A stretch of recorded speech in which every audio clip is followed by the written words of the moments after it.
শেষ জামানায় সফল হওয়ার কয়েকটা পথ বলে দিচ্ছি। 1 নাম্বার, আপনাকে জ্ঞান অর্জন করতে হবে। কোরআন হাদিসের সাথে সমসাময়িক যত জ্ঞান আছে সব অর্জন করতে হবে, এটা 1 নাম্বার। জ্ঞান নাই, আপনি শেষ জামানায় টিকতে পারবেন না। যাদের কাছে এই জ্ঞান ছিল তারা কিন্তু মহামারীর আগেই প্রস্তুতি নিয়েছিল। আমি অনেক ওস্তাদকে চিনি, বাংলাদেশের আলেম, তারা এই 2020 সালের আগে হজ করে ফেলছে। তারা আগেই বুঝতে পারছে 20 সালে কিছু একটা হবে, 20 সালে পৃথিবীতে কিছু একটা হবে, তারা আগেই বুঝতে পারছে। কারণ শেষ জামানার পড়াশোনা করেছেন তারা, কার পর কি হতে যাচ্ছে এটা তারা বুঝতে পারছেন, অনুমান করতে পারছেন।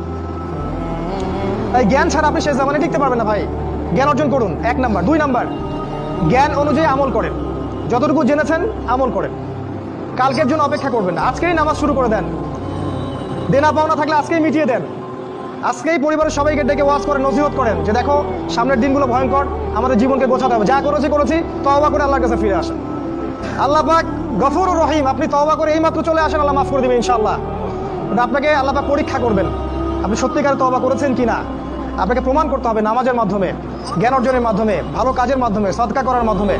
সৎ কাজের আদেশ করবেন, অসৎ কাজে নিষেধ করবেন। আপনি ইসলাম পরিপূর্ণরূপে পালন করার চেষ্টা করেন। কোনো সরকার, কোনো সমাজ নেতা, কোনো রাষ্ট্রনেতা, কোনো পারিবারিক নেতা, কেউ আপনার সাথে আপনার কবরে যাবে না। সোজা কথা, আপনাকে আল্লাহর সামনে একাই দাঁড়াতে হবে। কারো পরোয়া করে লাভ নাই, কোনো অজুহাত দিয়েও লাভ নাই। দেশটা ভালো না, বিশ্বটা ভালো না, সমাজটা ভালো না, সময় ভালো না, এগুলো বলে কোনো লাভ নাই।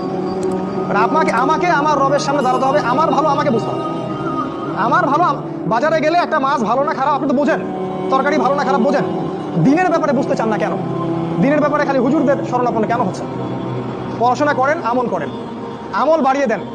দিন সময় নষ্ট করবেন না। যুবকদেরকে স্পেশালি বলবো, সময় নষ্ট করবেন না। শয়তান 3টা ধোঁকা দিবে যে পরে শিখে নিব, পরে করবো নি। শয়তান আসে বুঝাবে যে এখন কি আর বয়স হয়েছে, আগে পরে দেখা যাবে। শয়তান বুঝাবে আমি এগুলো জানি তো, আর জানার দরকার নাই, কিন্তু শয়তান বোঝাবে আপনাকে। এই শয়তানের ধোঁকায় পড়বেন না। সময়কে মূল্যায়ন করেন, আমল করা শুরু করেন, আল্লাহর ওয়াস্তে তওবা করে আল্লাহর দিকে ফিরে আসেন। আল্লাহ পাক তৌফিক দান করুন, আল্লাহুম্মা আমিন। 3 নাম্বার, সৎ কাজের আদেশ করেন, অসৎ কাজে নিষেধ করেন। পরিবার থেকে শুরু করেন। আপনি ব্যক্তিটা গড়ে তোলেন, পরিবারটাকে ইসলামিক পরিবারে গড়ে তোলেন।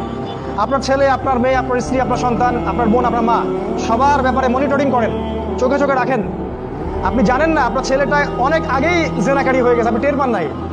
ছেলের হাতে স্মার্টফোন তুলে দিচ্ছেন, ছেলে গোপনে গোপনে 10টা প্রেম করে, আপনি জানেন না। ও দুধ খায় না এখন, মনে করছেন যে ও দুধ খায়, ও অনেক ম্যাচিউরড হয়ে গেছে। আপনার মেয়েকে দেখে মনে হয় খুব পর্দা করে, দেখেন ভিতরে ভিতরে কোনো ছেলের সাথে সম্পর্ক তৈরি করে ফেলছে। অনেক ঘটনা ঘটে যায়, আমরা সরল মনে অনেক কিছু করি। আপনার ওয়াইফকে দেখেন, আপনি যখন বাসায় থাকেন না, কি করে না করে মনিটরিং করেন। টিভি বন্ধ করে দেন, সিরিয়াল টিরিয়াল বন্ধ করেন। এমন কারোর সাথে মিশতে দিবেন না যে আপনার ছেলেকে, আপনার মেয়েকে, আপনার বোনকে, আপনার মাকে বিপথে নিয়ে যাবে। কঠোর হন পরিবারের উপরে, কারণ আপনাকে আল্লাহ পাক আপনার পরিবার সম্পর্কে জিজ্ঞাসাবাদ করবেন, অবশ্যই জিজ্ঞাসা করবেন। বিশ্বাস করেন আল্লাহ পাক কিয়ামতের মাঠে আপনাকে আপনার পরিবার সম্পর্কে জবাবদিহি করাবেন। প্রত্যেকটা বিষয় আপনি দাওয়াত দেন, চেষ্টা করেন, তারপরে যদি ছেলে বেলাইনে যায় সেটা তার ব্যাপার, ওর হিসাবও দিবে। নূহ আলাইহিস সালামের ছেলে কাফের হয়ে গেছে, ওর হিসাবও দিবে, সেটা আলাদা। কিন্তু আমাকে আমার চেষ্টা করতে হবে।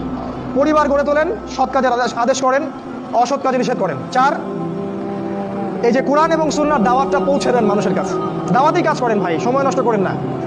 আপনি যে দল করেন বা যে সংগঠন করেন বা যে মাযহাব, যে তরিকায় থাকেন, আমার তাতে কোনো আপত্তি নাই, কিন্তু কোরআন সুন্নাহর দাওয়াতটা মানুষের কাছে প্রচার করেন। মূল বিষয়ে কোনো পার্থক্য নাই। এই দাওয়াত দেওয়ার সময় সাম্প্রদায়িক হবেন না। সবাই আমার দলে আসো, আমার দলে ফর্ম পূরণ করো, না হলে দাওয়াত হচ্ছে না, এমন দাওয়াতের দরকার। মানুষ ইসলামের দাওয়াত দেন, আল্লাহর দিকে ডাকেন, কোরআনের দিকে ডাকেন, সুন্নাহর দিকে ডাকেন, দেখবেন সমাজে একটা সাম্য চলে আসবে ইনশাআল্লাহ। দাওয়াতি কাজ করেন, বেশি বেশি কোরআন সুন্নাহর দাওয়াতি কাজ করেন। 5 নাম্বার, অর্থ সম্পদ যা আছে এগুলোকে কাগজের টাকায় রেখে দিবেন না। আমার নসিহত, হয়তো বুঝতে পারছেন না, মাথার উপর দিয়ে আছে কথা, কিন্তু পরে বুঝবেন।